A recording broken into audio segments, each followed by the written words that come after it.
Okay, I think we can go ahead and get started. So good morning, everyone. My name is Lisa Soonrine. Today's topic, I'll be covering all of the various calculation tools inside of Transform, so how you can generate new data, extract data from maps and seismic volumes, sample those to the wells, look at landing zones, and create some interpolated logs. So I'm going to dive in, starting with the calculators. So we have calculators for each data type in Transform. They're all going to look mostly similar and have similar functions with a few differences. But let's start off with the well log calculator.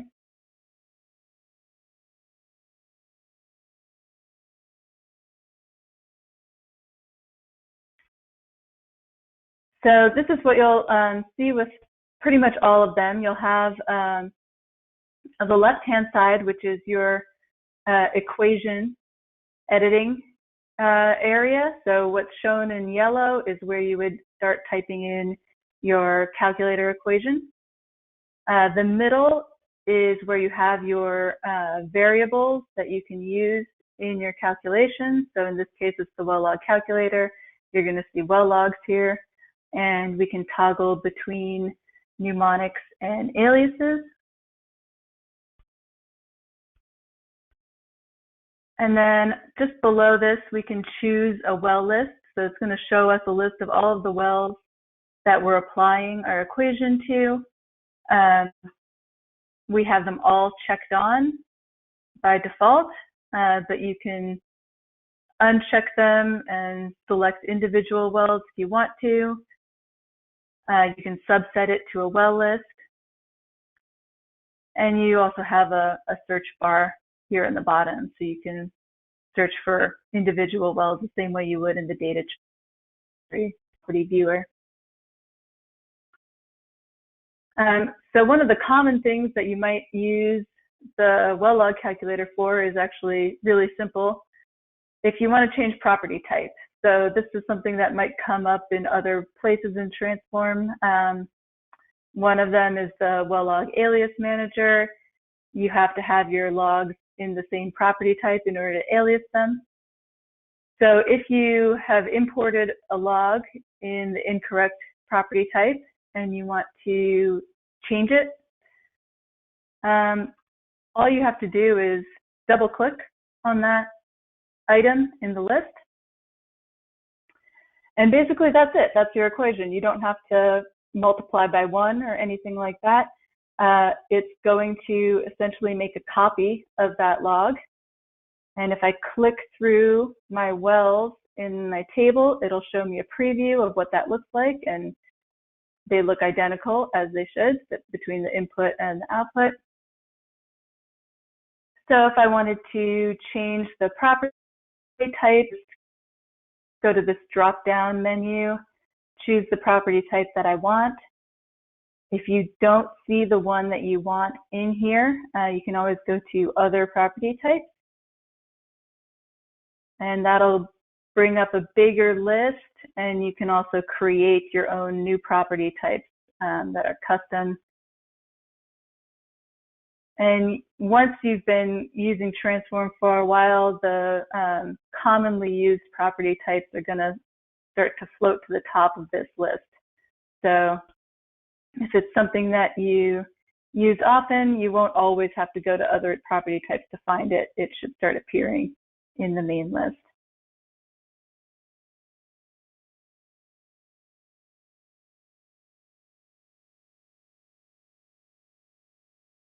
And you would have to give it a name.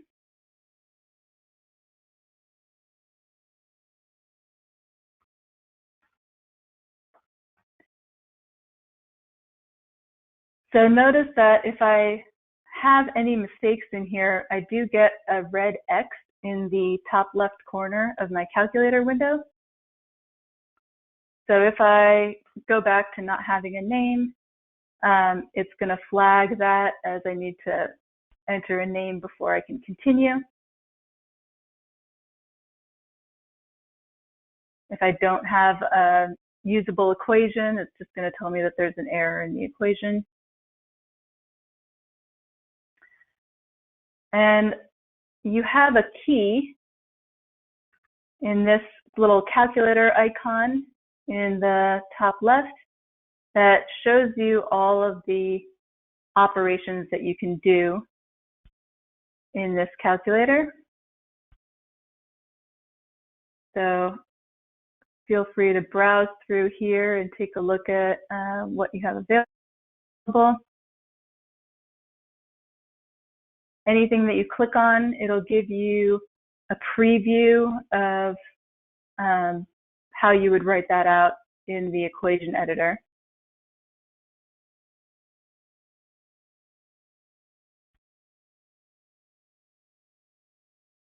So let's say I want to smooth a curve.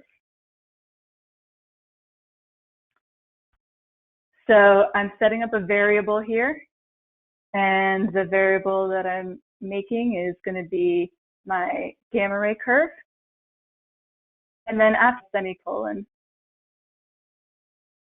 the next line is where I do my smoothing. So I'm setting a variable that uses this Backus averaging function. Inside the parentheses, the first term is going to be the curve or the variable that I want to smooth. And the second term is going to be my smoothing window. So most of the items in this list, if there are multiple terms, it's going to tell you exactly what needs to be in each one of those. The way that these example equations are written out and the way it's shown here, that's a good standard of how to write things out, especially if you're doing multiple operations in a single equation, to set up variables, and then you can interchange those variables if you want to apply this to a different log. So this is good for equations that you're going to save for use later. But actually, the same thing could be achieved just by using that operation without setting up any variable names. So if I remove the rest of the equation, in place of this variable name, I can just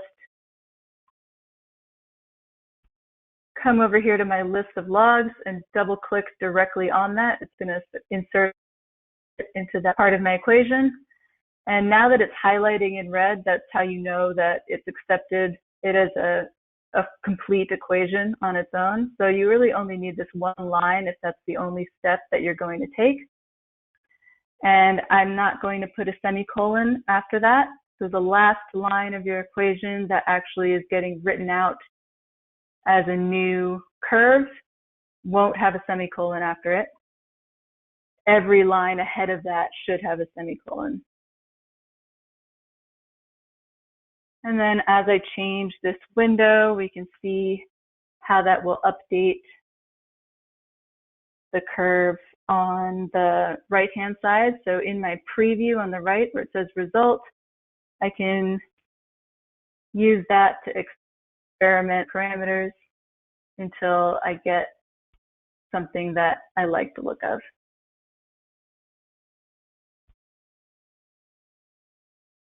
So I can save equations in here, and once I do that, they'll be available in this folder icon. So if I bring that up, that gives me a couple options here from these radio buttons at the top. So the first one, well-known equation, canned equations that you already have available to you inside of Transform. So you can use these as a starting point and modify them. The next radio button would be MV stats. So if you are using the multivariate analytics and building models from that, when you save your model, it gets saved as a calculator equation. So if you want to apply your model, you would go here to retrieve that equation. And then user defined is where all of your own customized saved equations would be stored. So as an example, let's look at a net pay equation. And so this is actually sort of a hypothetical net pay equation. These curve names and cutoff values are really just placeholders to show how you would construct this equation. So I'm setting up variables at the top, and this is because I want to be able to just swap out these names with other curves and not have to change them everywhere they appear in the rest of my equation. So I have my first log, log name 1, and my cutoff value for that is cutoff 1, so on and so forth with log name 2 and log name 3. And then anytime you type in these double slashes, that's going to indicate that this is a comment. So it'll highlight in green. That's not part of the equation. That's just notes to explain what each line of the equation is doing. So for each one of these, I'm using an if statement. And so that's probably the operation that I rely on the most when I'm using the calculators. So it's in here for reference. So it's an if followed by parentheses with 3 terms separated by commas. The first term is going to be your criteria. So a greater than, less than, equal to. The next term is going to be the value that you want to output if the criteria is met. So if this statement is true, the next term is the value I want to output. The third term is the value I want to output if the criteria is not true. So this is a good way to flag ranges of values that you're looking for in a log or a map. And again, you have an example down here. For the how you would write out the operations, you have a reference for that under this radio button for operator.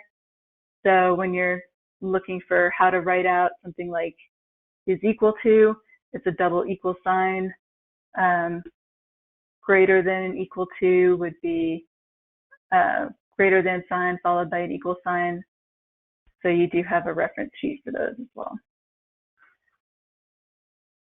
So in this case, what I've done is set up a term. If I meet my criteria, I'm setting a variable called var1 that corresponds to my log1. And var1 is going to equal 2 if I meet my criteria. If I don't meet my criteria, then I have another if statement embedded in the third term. So you can kind of nest these inside of each other. And if I don't meet my criteria, I'm saying that if my log is null, then I want to output a 1. And if my log is not null, then I'll just output a 0. And the reason I'm doing that is to try to flag where curves are actually missing from my data, and I can't determine whether it meets net pay criteria or whether it's truly not meeting the criteria that I've set. So the last line that I actually write out to my new net pay log is going to multiply my var1, var2, and var3, the variables I created that correspond to each of my input logs. And that means that wherever I have my criteria met, there's going to be a 2. So if all of the logs are present and they're all meeting my cutoff criteria, that's going to output a 6. If any of the curves are missing, it's going to give me a 2 or a 4, depending on how many are missing. If I don't have any of them, it's going to be a 1. And if I have all of them, but it's not meeting my net pay criteria, I'll get a 0. So it just allows me to flag all of those different scenarios later on.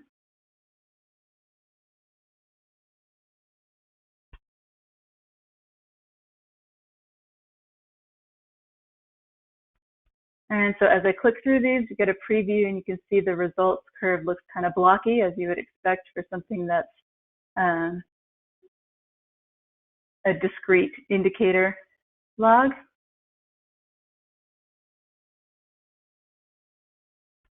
And so that's just an example of how you would put together a multi-line equation with multiple steps in here.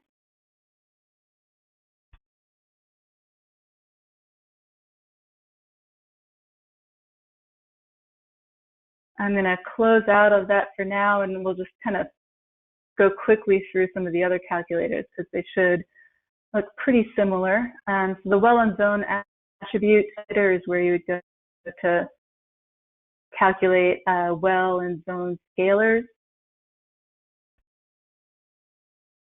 So if you have rolled up production cumes at the well level, or you have zone level data for average log property values over an interval, you can get to all of those scalar values within here. So in the table, you have well level attributes at the top, zone level attributes at the bottom, and then in the drop down, you can choose the zone that you want to look at. And then all of these variables will work the same way. You can double click, it'll add it to your equation. And let's say I wanted to convert total profit to profit per foot. I can just add a divide sign there.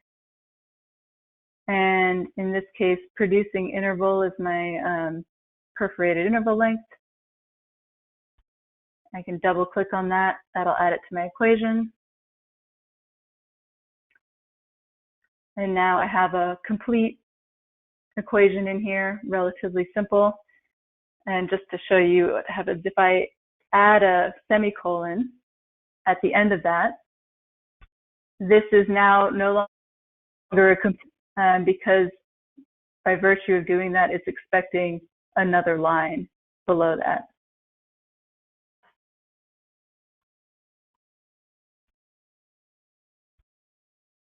And then over on our right, you also get a preview of your results.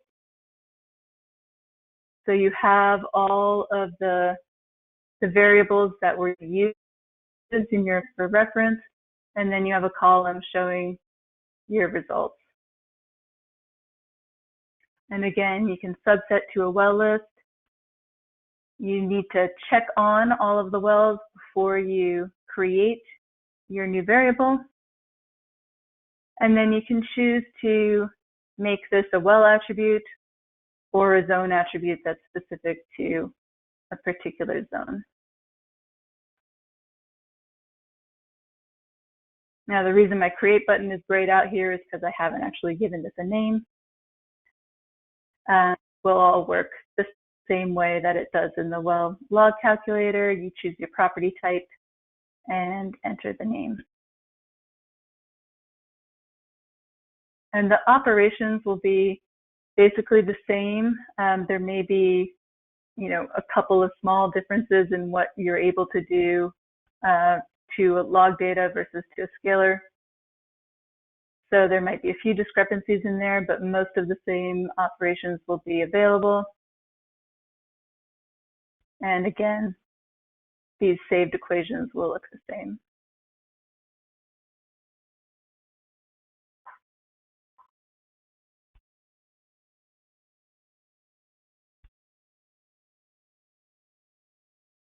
So this is also one thing I'll mention is you can change units in the calculator. So if you have some discrepancies in units and you want to make them match, so say you have porosity listed as a percent instead of a decimal, you can do that in here. Changing the property type and choosing a different unit at the top is not going to automatically convert the value to change the units in here. So just keep that in mind, that if you're using this to change units, you still need to actually write out the equation. It's not sufficient to just choose a different unit. It won't automatically do the conversion for you.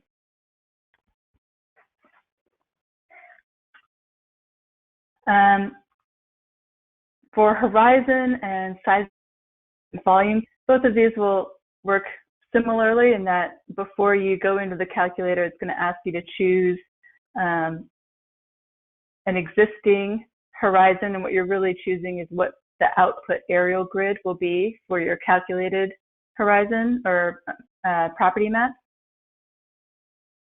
So if I choose Wolfcamp B, I don't necessarily have to use that as one of my inputs. I can use any of my other maps, but the output is going to be in the same footprint, same grid cell size, same aerial grid as my Wolfcamp B map. When you use the seismic volume calculator, it's going to ask you the same thing, except you're choosing the bin grid and depth sampling that you want for your output.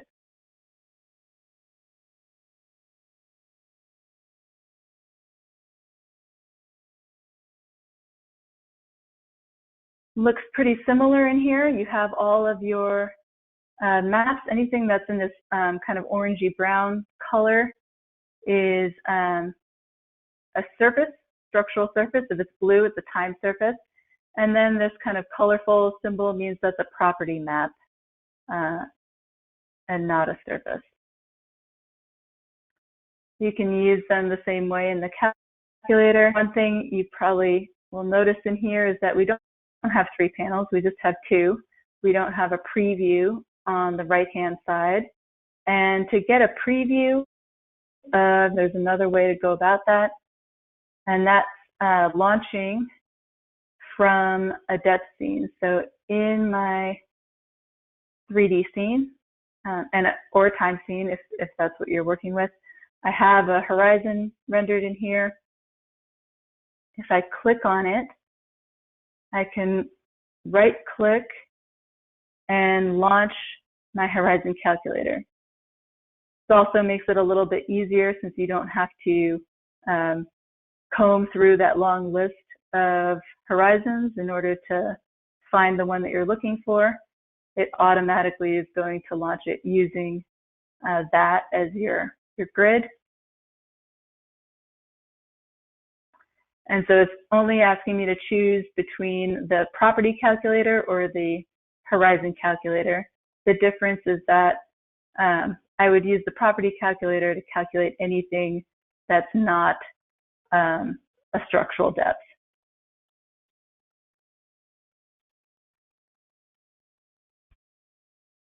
So once I launch that from my 3D scene, these are now linked.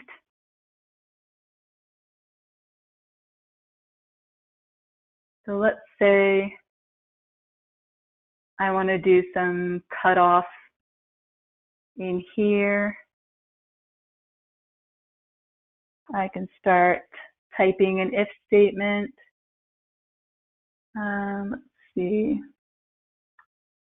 Try density porosity. And I'll say if my density porosity is greater than 7%, I want to see a 1. If not, I want to see a 0.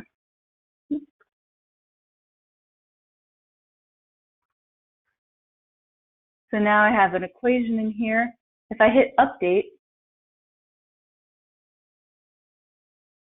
it's going to show me a preview of what that looks like in my 3D scene. And using the default color bar, it's a little ugly in here, but that's what my output map would look like. One thing that I want to mention here is this is a 1 or a 0. There may be times that you want to actually just remove data outside of a certain range instead of giving it a value of 0. You just want to null it out completely.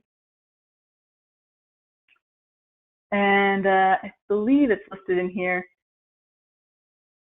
This NaN open and closed parentheses means return, not a number. So all I would have to do is replace this 0 with NaN, open and closed parentheses.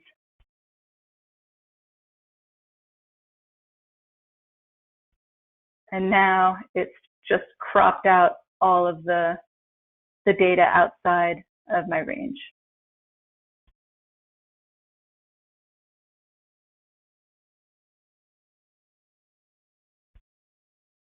Same thing for a seismic volume. You can right click and launch the volume calculator from here.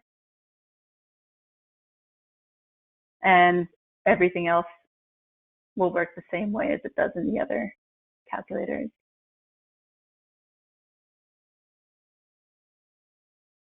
So I want to move on to the data generation wizard.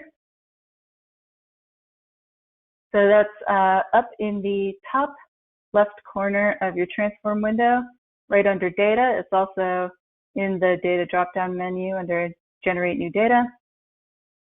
And this is where you would go to extract maps to the wells, create geologic zones. You can extract tops from surfaces, create well logs from seismic attributes, so on. So there's lots of stuff to explore in here. I'd say the first thing that you probably want to do, especially if you're going to be sampling other data to your horizontal wells, is you want to come down here all the way to the bottom and create horizontal sections. So what this does is it creates a wellbore zone that specifies the horizontal part of your wellbore. And that's something that you're going to use in a lot of extractions if you want to sample maps to the horizontal portion of your wellbores. So if I choose a well list from up here and just add it to my list, it's going to start my horizontal section at 80 degrees of inclination. I can modify that if I want to, but that's the default. And I'm choosing create. I actually have these already created in this, so we probably won't get any new ones. If I wanted to change this and overwrite, I could do that. If I hit create, since I didn't choose overwrite, it's just going to flag all of my horizontal sections as already existing, so it won't create any new ones.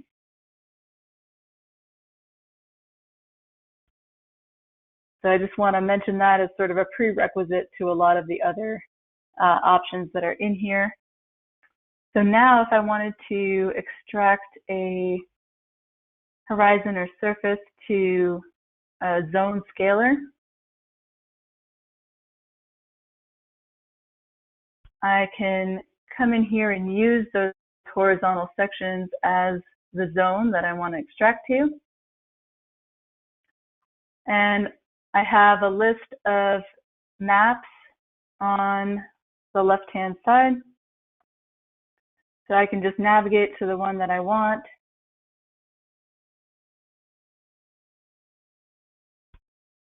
Choose the zone that I want to do the extraction on, and then choose my well list. And then I want to change my sampling options. By default, it's just going to use the 4 nearest points. I can change that to a rate if I want to. So at each point along the horizontal, it's going to be making one of these calculations over a radius. And then afterwards, it's going to take the average of all of them in this case. So you can choose a different operation in here if you want a min or a max.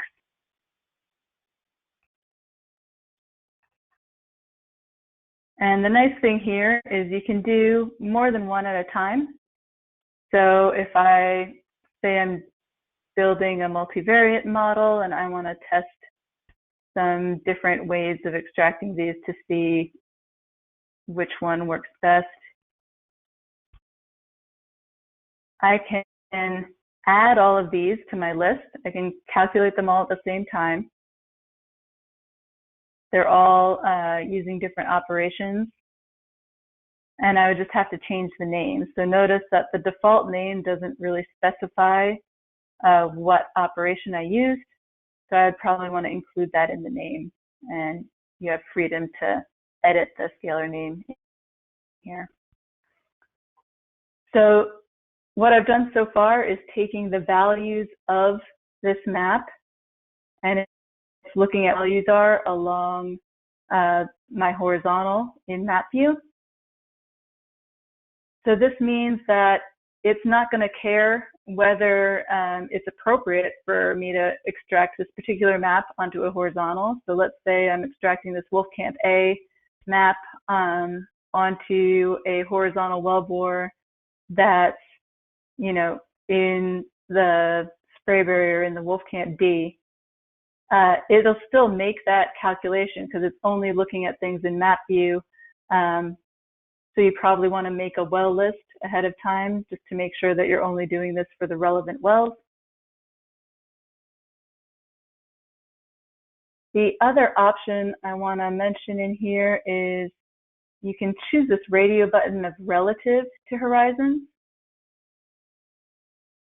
And when you do that, instead of extracting the actual values of the map, it's going to only let you do this for structural surfaces. So you've noticed all of the property maps have disappeared from this list. And it's going to let you calculate a relative vertical distance from that surface at any point along the wellbore.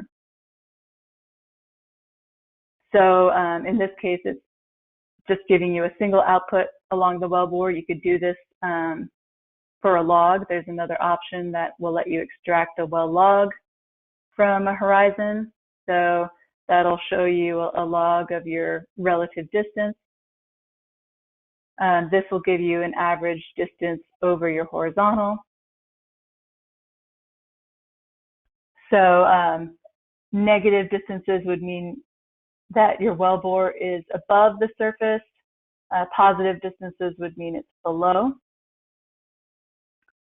And I can also control click on 2 horizons in here. If I do that, it's going to give me a relative position within that interval. So it's putting it on a 0 to 1 scale where the top surface is a 0, the bottom one is a 1, and then if my wellbore is exactly between the two, that would be indicated as a 0.5. If it's closer to the top, it might be a 0.1.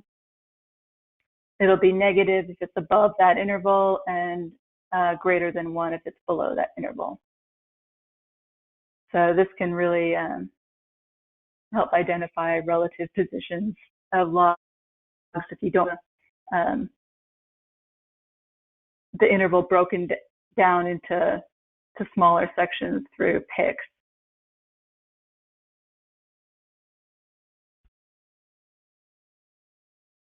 So if I were to apply this, it's going to calculate all those scalars at one time.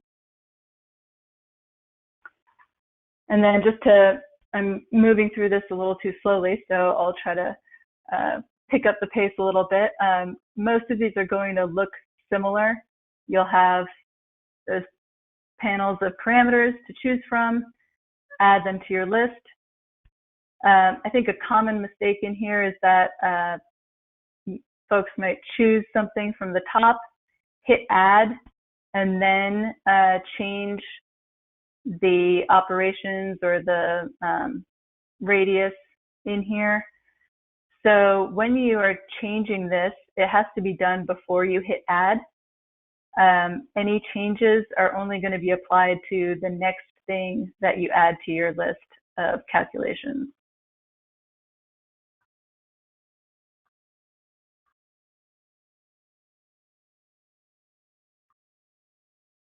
Look at extracting seismic to well logs. It's fairly self-explanatory, but the only thing I wanted to mention here, so this is going to create a well log of your seismic attributes along the wellbore. It's not completely intuitive how exactly this radius and half height is functioning in here if you use the statistical option. So it implies a little bit that the radius is oriented relative to the wellbore direction. That's actually not the case. So it is always oriented in the same direction. So this is sort of a legacy thing. This is originally designed to work with vertical wells. So as you move into the horizontal, it becomes kind of a sliding hockey puck looking shape. So just keep that in mind if you're doing these extractions along the horizontal.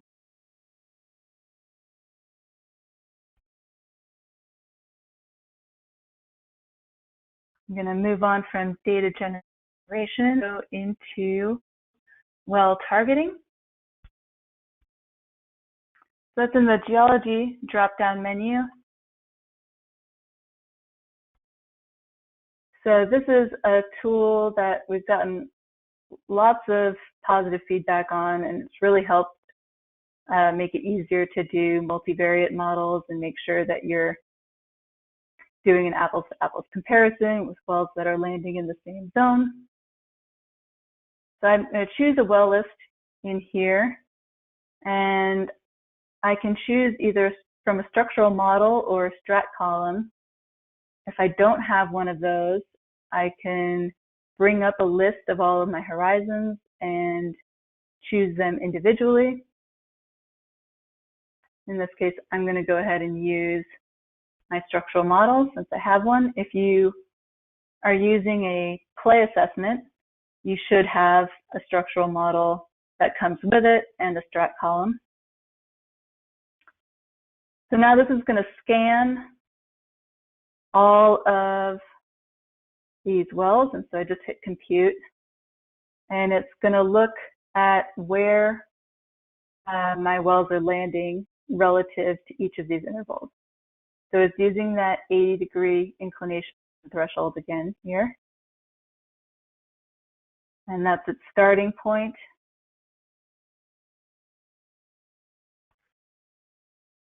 And it'll identify a primary landing zone for each of these. It'll tell you how often it goes in and out of that primary landing zone.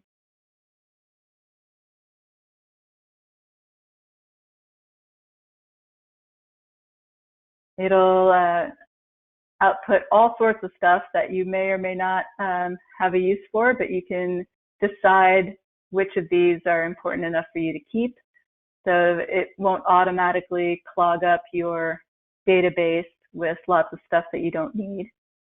But this is the table of everything that it calculates here. So primary zone, the percentage of the horizontal wellbore that's in that primary zone.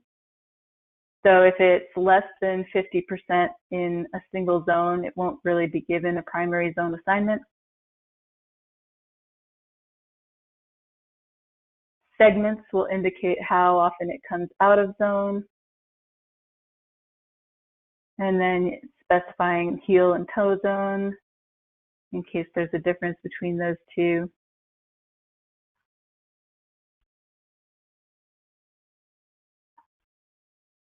So you can see how many times it porpoises, the vertical deviation, aerial deviation, lots of stuff to explore. And then it also lets you view a diagram of what that wellbore looks like in profile view relative to those surfaces. So you can QC the results. So something I find kind of helpful in here is looking at my high segment counts. So this table in here, it's just shrunk down a little bit, so you have to scroll more, but it has all of the same columns that we saw in the previous tab. And you can sort by any one of these. So I'm going to sort with my high segment counts at the top.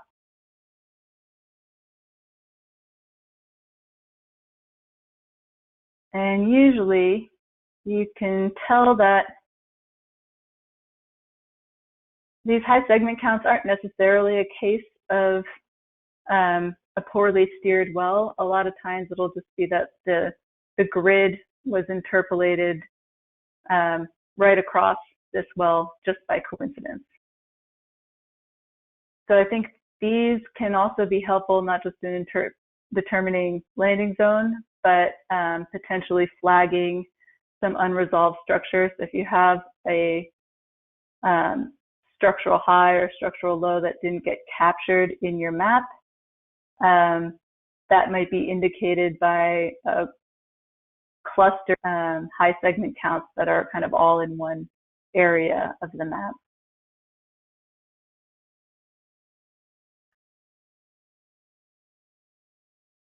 And then you have a pie chart showing you the breakdown of all of the landing zones.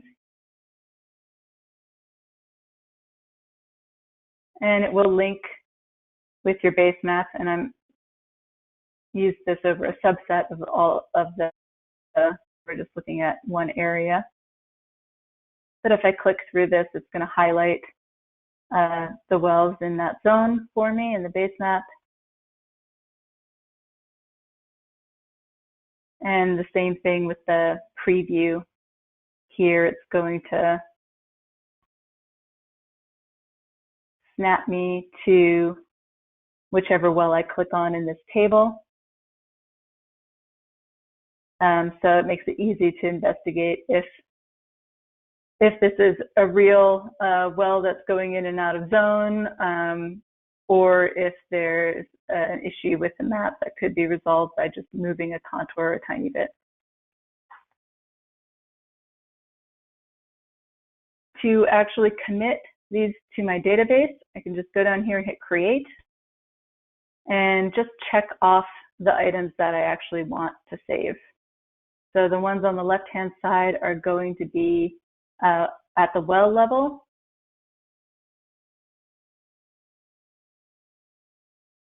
And I can give them a prefix or a suffix to make them easily searchable once I save them. The ones on the right-hand side are going to be at the zone level, so it'll create them for every zone that was used in that well targeting run based on your structural horizons that you choose.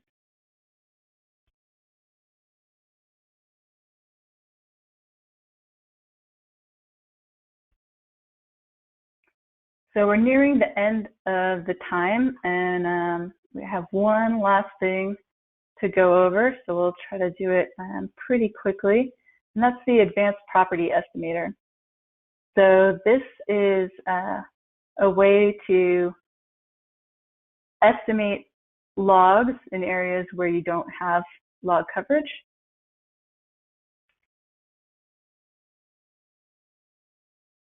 So it does an interpolation based on following your structural framework. So again, you would choose a structural model or some surfaces to guide the interpolation. So the layout is very similar to the well targeting tool. And once I choose that in here, for each interval, I can choose how it's going to interpolate. So is it going to follow along parallel to the top or the base, or is it going to be proportional to both? So if you have unconformities in here, you can handle it by changing this interpolation type within a particular interval. So once I choose my log, set up my framework and my parameters, I can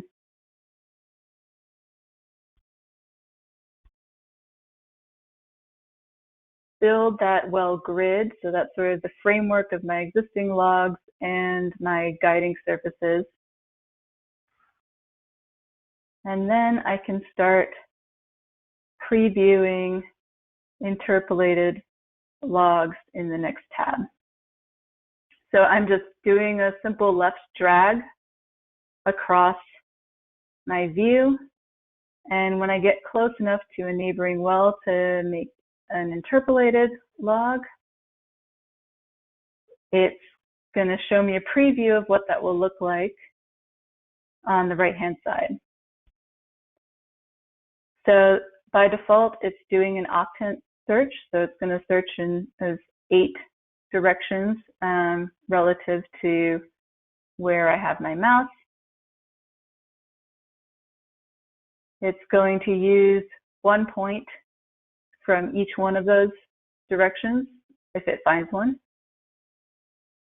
And it's going to go out a maximum of 5,000 feet. So if we make this 10,000, we'll see that those lines get a little bit longer. I can go a little bit farther from my control points and still be able to calculate a log. Now, if I bump this up, that means I can use potentially more than one neighboring log. If it finds more than one within that distance radius and in the same octant, it can use them all or up to 3 in this case. So it's just depends for your data and your area, whether that makes sense.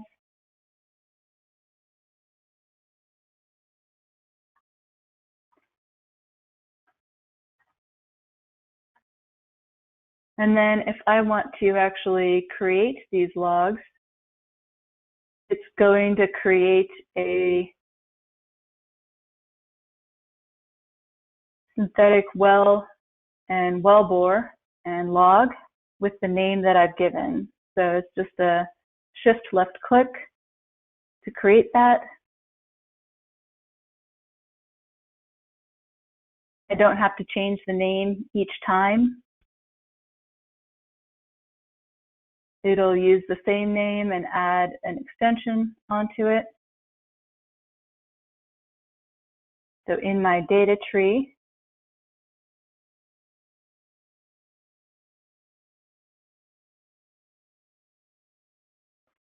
if I start searching for those, it's added an extension to that name. And I think I had previously used this example name for another demo, so that's why it's starting with 2 instead of starting with 1. And you can always change the names after the fact if you want, so that just might be easier than giving it a different name each time. And then the third tab is where you can create logs along your horizontals. So this is specific to horizontal wellbores, and you can choose some algorithms in here. So by default, it's just going to use the logs themselves. You can choose a soft property to use as a guide. So if you want a seismic attribute to log to also guide that interpolation, you can do that as well.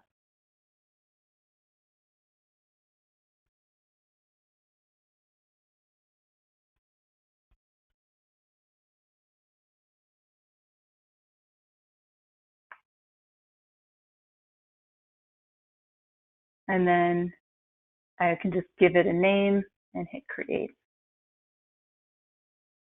There's a lot of helpful videos embedded in this tool. So up here you have that green play button.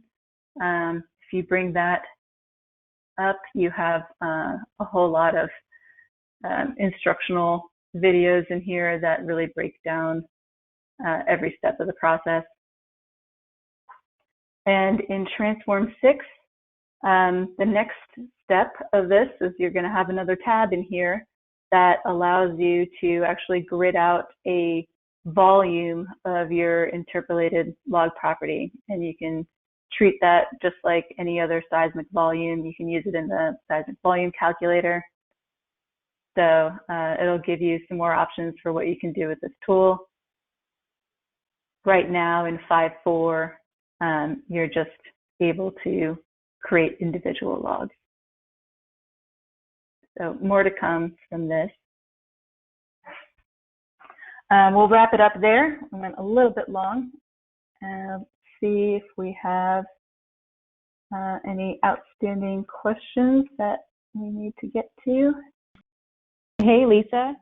So for everybody listening in, it looks like we've kind of handled the questions, kind of most of the answers to the questions. There are a few that we've let some guys know that we will email them with some follow-up. But just so everybody knows who's listening, we will definitely send out a recording of this webinar, probably on Monday, so keep an eye out for it next week. And there have also been some questions of folks asking for your previous webinars, Lisa, so we can also help out with that. So if anybody is interested in some of the previously recorded webinars, just reach out and we can help you with those links as well. But I think we'll probably need to wrap it up. Yeah, sounds good. So yeah, we'll follow up with you guys and should get the recording shortly, early next week. So next week, I'm going to be talking about just basic data analysis tools, so cross-plotting, histograms, pie charts, bar charts, all filtering, coloring in the data analysis tab, and applying that to well data, seismic, logs, and so on. All right, everyone, have a great weekend.